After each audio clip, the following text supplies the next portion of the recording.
Hi hello friends, welcome back to my channel Rani cooking Telugu. ఎలా ఉన్నారండి? అందరు బాగున్నారా? నేనైతే చాలా బాగున్నాను. ముందుగా మన ఛానల్ ఎవరైనా కొత్తగా చూస్తుంటే ప్లీజ్ సబ్స్క్రైబ్ చేసుకోండి, వీడియోకి ఒక లైక్ చేయండి, ఎలా ఉందో కూడా కామెంట్ చేయండి. పక్కనే ఉన్న గంట సింబల్ని కొట్టండి, అప్పుడే నేను చేసిన ప్రతి వీడియో మీ దాకా వస్తుంది. ఈరోజైతే నేను మీతో ఏం షేర్ చేయబోతున్నానంటే, ఇప్పుడు సీజన్ కదా, ఉసిరికాయలు అంటే కొంత సీజనల్ అండి. చలికాలంలో ఇప్పుడు కూడా వస్తూ ఉంటాయి. మా ఊర్లోకి వెళ్ళి అయితే తెలంగాణలో అయితే ఇప్పుడు వస్తూనే ఉంటాయి. ఇదైతే నేను ఖత్తర్లో ఉండి ఈ వీడియోలన్నీ పెడుతూ ఉంటాను, ఈ వంట వీడియోలన్నీ. ఇక్కడ సీజన్ లేకుండా కూడా వస్తాయిలేండి. నేనైతే చాలాసార్లు ఈ వీడియోలు షేర్ చేశాను మీతోటి. ఎవరైనా చూసారో లేదో, ఇప్పుడు ఎవరైనా చూడకపోతే ఇంకా మంచి రెసిపీలన్నీ మన ఛానల్లో ఉన్నాయి, చూడండి ఒకసారి. ఇలా పెద్ద ఉసిరి అంటే నాకు చాలా ఇష్టం. ఇవి షుగర్ తగ్గడానికి చాలా హెల్ప్ చేస్తాయి, జుట్టు రాలకుండా ఉండడానికి. సి విటమిన్ ఎక్కువగా ఉంటుంది అన్నమాట ఇందులో.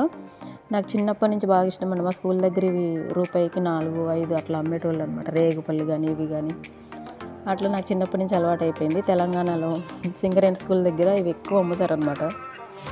ఆడవాళ్ళు బుట్టల్లో వేసుకొని చక్కగా కూర్చొని అమ్ముతూ ఉంటారు. మాకు అలవాటు అయిపోయింది ఇలా తినడము. ఇంకా తెలంగాణలో అయితే పచ్చళ్ళు బాగా చేస్తారనమాట. మా అమ్మ బాగా పెడుతుంది పచ్చళ్ళు. మా పెద్దమ్మ కానీ మా అమ్మ కానీ చాలా బాగా పెడతారు, సూపర్గా పెడతారనమాట. ఇంకా మాకు కూడా అట్లా అలవాటు అయిపోయింది. ఇంకా సోదంతా ఆపేస్తే ఇంకా మనం రెసిపీలోకి వెళ్ళిపోదాం. పెద్ద ఉసిరికాయలు తీసుకొని శుభ్రంగా కడిగి తుడిచేసి కొంచెంసేపు ఎండలో పెట్టి, నేను దాన్ని ఉసిరికాయలాగా వేయకుండా దాన్ని బద్దలు చేశాను అనమాట. ఉసిరికాయ పచ్చడి ఇది చాలా బాగుంటుంది. ఒక్కోసారి మనం ఉసిరికాయ పచ్చడి పెట్టినప్పుడు ఏమవుతుందంటే, ఉసిరికాయకి నూనె అందకపోతే బూజు అనేది వచ్చేస్తుంది అనమాట. అందుకని ఇలా బద్దగా చేసి పెట్టాను. ఇది ఒక రకంగా చేసుకోవచ్చు, మీకు ఇష్టమైతే ఇలా చేసుకోవచ్చు, లేదంటే పెద్ద ఉసిరికాయలాగానే వేపుకొని చేసుకోవచ్చు అనమాట. నేనైతే ఉసిరికాయలు కట్ చేసి పక్కన పెట్టేసుకున్నా. ఉసిరికాయ 4 ముక్కల కింద ఆ గింజలు కూడా వేసుకుంటా, నాకు చాలా ఇష్టం.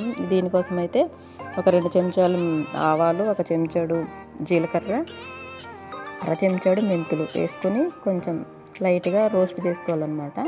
ఇంకా మనకి ఉసిరికాయలని బట్టి నేను 1 కేజీ ఉసిరికాయలకి ఒక 50 గ్రాముల చింతపండు అంతా తీసుకున్నా. ఎందుకంటే ఇది పుల్లగానే ఉంటుంది, అంత పులుపు అనిపించదు, కొంచెం వగరుగా ఉంటాయి కదా కాయలు. అందుకనేసి నేను చింతపండు వేస్తాను గ్రేవీ కోసం, పులుపు కోసం కూడా చాలా బాగుంటుంది. ట్రై చేయండి మీరు కూడా. చింతపండు కూడా ఉడకబెట్టేసి పక్కన పెట్టుకోవాలన్నమాట. పక్కన అవి చల్లారుతూ ఉంటాయి. ఈలోగా మనం ఒక కళాయి పెట్టుకుని దాంట్లో నూనె వేసుకుని, ఇదే నూనె మనము ఉసిరికాయ పచ్చళ్ళలో వేయబోతున్నాం అనమాట. అందుకని ఎక్కువ కాకుండా ఇలా లైట్గా కొంచెం తక్కువగా వేసుకొని పచ్చడికి సరిపోయేంతగా ఇలా వేపేసుకోవాలి. ఎక్కువ ఉంటే కొన్ని వేపుకోండి, కొన్ని ఉంటే ఒకసారి వేసుకొని వేపేసుకోండి. గోల్డెన్ కలర్ వచ్చే వరకు లైట్గా వేపుకోవాలి. సిమ్లో పెట్టండి, ఎక్కువ పెట్టారంటే మాడిపోతాయి అనమాట. ఇక చూడండి, చూపిస్తాను కదా, ఈ వీడియోలో చూపిస్తున్నట్టుగా ఈ కలర్ వచ్చే వరకు లైట్గా సిమ్లో పెట్టి వేపుకోవాలన్నమాట. లైట్గా వేపాలి, మరి ఎక్కువ వేపితే మనకి పేస్ట్ పోతాయి కాయలు అనేవి. అందుకని ఇలా వేపేసి మనం పచ్చడి ఎందులో అయితే కలుపుకుంటామో ఆ గాజు గిన్నెలో ఈ ముక్కలన్నీ వేసుకొని చల్లారి పెట్టుకోవాలన్నమాట. ఈ గాజు గిన్నె కానీ స్టీల్ గిన్నె కానీ తీసుకోండి, వేరే ఏవి తీసుకోకండి. ఎందుకంటే మనం దాంట్లో ఒక 3 రోజులు ఊరబెడతాం కదా, దానికోసం అనమాట.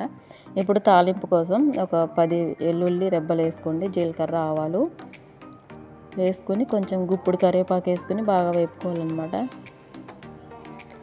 ఎండుమిర్చి కావాలంటే వేసుకోండి, నేనైతే వేయలేదు.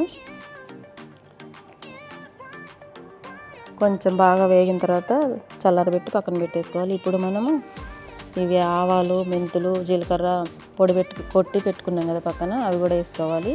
వెల్లుల్లిపాయలు ఒక 10 రెబ్బలు 15 రెబ్బలు ఎక్కువగానే ఇలా తురుముకొని వేసుకోవడం వల్ల టేస్ట్ బాగుంటుంది. అలాగే గ్రేవీ కూడా వస్తుంది అనమాట. 1 కప్పుడు కారము. ఇప్పుడు మనం ముందుగా తీసి ఉడకబెట్టుకున్న చింతపండు కూడా వేసేసుకోవాలి మిక్సీ కొట్టుకొని. ఇదంతా గ్రేవీ కోసం అనమాట. మంచి గ్రేవీ వస్తుంది, అన్నంలో కలుపుకోవడానికి చాలా బాగుంటుంది. అసలు ఒక ముక్క పెట్టుకుని ఆ గ్రేవీ వేసుకుని వేడి అన్నంలో కొంచెం నెయ్యి వేసుకుని తిన్నారంటే అసలు ఎక్కడికో వెళ్ళిపోతుంది ప్రాణం. ఈ చికెన్ బిర్యానీలు, మటన్ బిర్యానీలు, కేఎఫ్సీలు, కింతాకీలు ఇవన్నీ ఎందుకండి? కింతాకీ కేఎఫ్సీ ఒకటే, అరబీలో కింతాకీ అంటారు, సారీ ఏమనుకోకండి. బర్గర్లు ఇవన్నీ ఎందుకు, అసలు ఏం పని చేయవన్నమాట.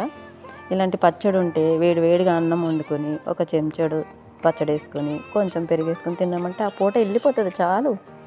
జన్మధన్యం అన్నమాట. మనం పని కూడా ఎక్కువ ఉండదు, అలా ఉంటుంది మన తెలుగు వాళ్ళ ఇళ్ళల్లో. ఎక్కువగా ఉండేది ఏంటంటే పచ్చళ్ళు. ఎప్పుడు చూసినా టేబుల్ మీద ఒక పచ్చడి అయితే ఉంటుంది. ప్రతి సీజన్లో ఒక పచ్చడి తప్పకుండా ఉంటుంది. ఆడవాళ్ళకి పని సేవ్ అవుతుంది అనమాట. ఎవరైనా చుట్టాలు వచ్చినా కూడా అప్పటికప్పుడు చక్కగా కొన్ని బియ్యం పెట్టేసి ఆ పచ్చడి వేసి పెట్టామంటే తృప్తిగా తినేళ్తారు. హాహా ఏం పెట్టారురా బాబు అన్నట్టుగా ఉంటుంది అనమాట. ఇప్పుడు మన పచ్చడి చూస్తే కూడా అలాగ అనిపిస్తుంది.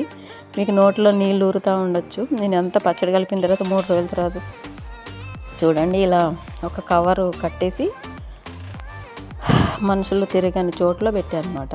చక్కగా దాని మీద బరువు పెట్టేసి మీకు చూపించడానికి ఆ బరువులు అవన్నీ తీసేసి కవర్ ఓపెన్ చేసి చూపిస్తాను. చూడండి పచ్చడి అయితే ఊరి ఉంది. స్మెల్ అయితే అద్దరిపోతుందండి. మీరు తప్పకుండా చేసుకొని తినాలి. వెల్లుల్లిపాయలు అక్కడక్కడ కనపడుతూ చూడండి.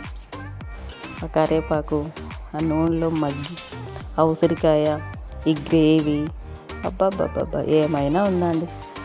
ఇలాంటి పచ్చళ్ళు ఉండగా ఇంకెందుకండి మనకి ఈ బిర్యానీలు అవి ఇవి బయట తినడము. చక్కగా ఇంట్లో చేసుకొని 1 కేజీ కాయలు అయితే పెద్ద సీసాడు పచ్చడి అవుతుంది. శుభ్రంగా సరిపోతుంది మనకి ఇంటి పక్కల వాళ్ళకి పంచిపెట్టుకోవడానికి, పిల్లలు హాస్టల్లో ఉంటే వాళ్ళకి చాలా బాగుంటుంది. ట్రై చేయండి తప్పకుండా.